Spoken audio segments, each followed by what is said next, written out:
Deeply moved once more, Jesus went to the tomb, which was a cave with a stone placed at the entrance. Take the stone away. There will be a bad smell, Lord. He has been buried 4 days. Didn't I tell you that you would see God's glory if you believed?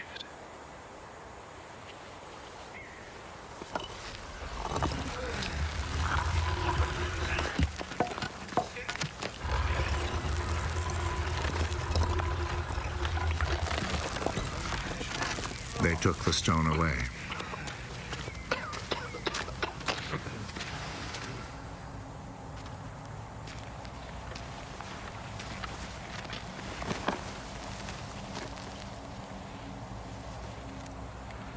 Jesus looked up.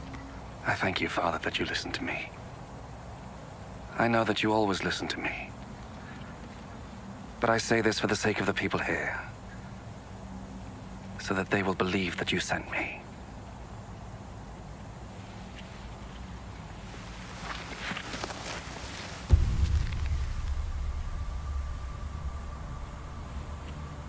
After he had said this, he called out in a loud voice,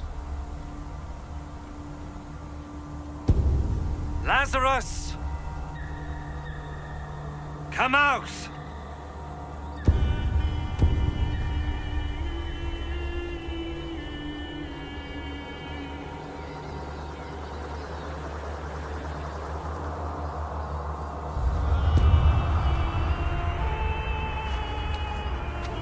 He came out.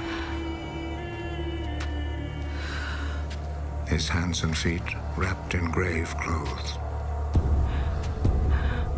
and with a cloth round his face.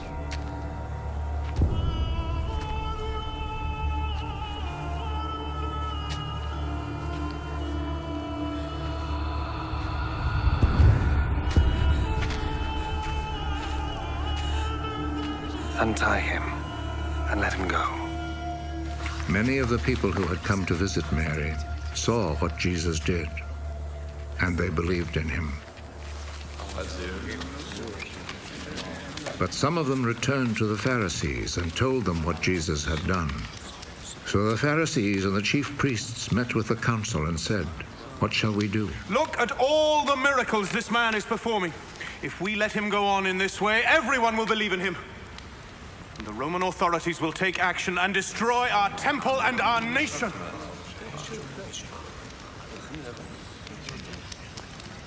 One of them, named Caiaphas, who was high priest that year, said, What fools you are! Don't you realize that it is better for you to have let one man die for the people instead of having the whole nation destroyed?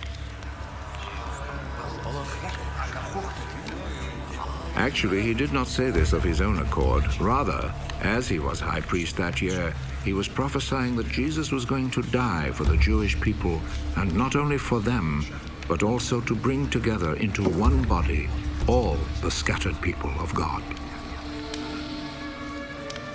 From that day on, the Jewish authorities made plans to kill Jesus. So Jesus did not travel openly in Judea, but left and went to a place near the desert, to a town named Ephraim, where he stayed with his disciples. The time for the Passover festival was near, and many people went up from the country to Jerusalem to perform the ritual of purification before the festival. They were looking for Jesus, and as they gathered in the temple, they asked one another, "What do you think? Surely he will not come to the festival, will he?" The chief priests and the Pharisees had given orders that if anyone knew where Jesus was, he must report it, so that they could arrest him.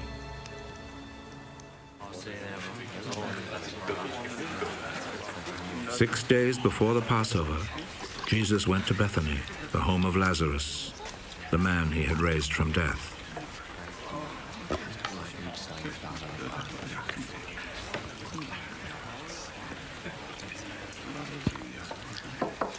They prepared a dinner for him there, which Martha helped serve.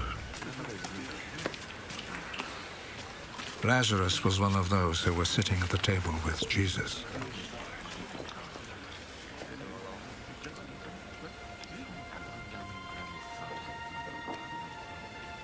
Then Mary took a whole pint of a very expensive perfume made of pure nard,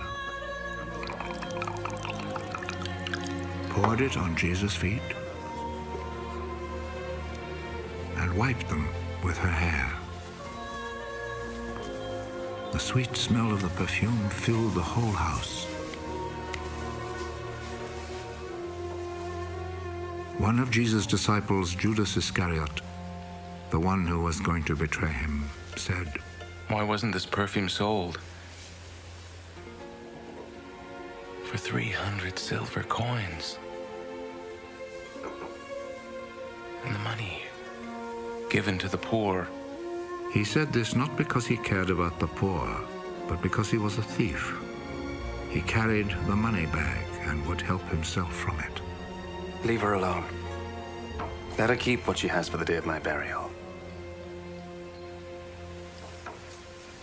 You will always have poor people with you, but you will not always have me.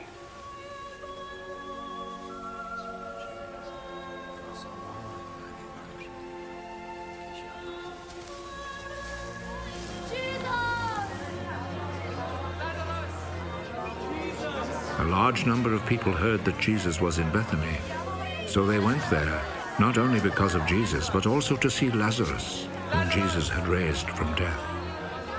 So the chief priests made plans to kill Lazarus too, because on his account many Jews were rejecting them and believing in Jesus.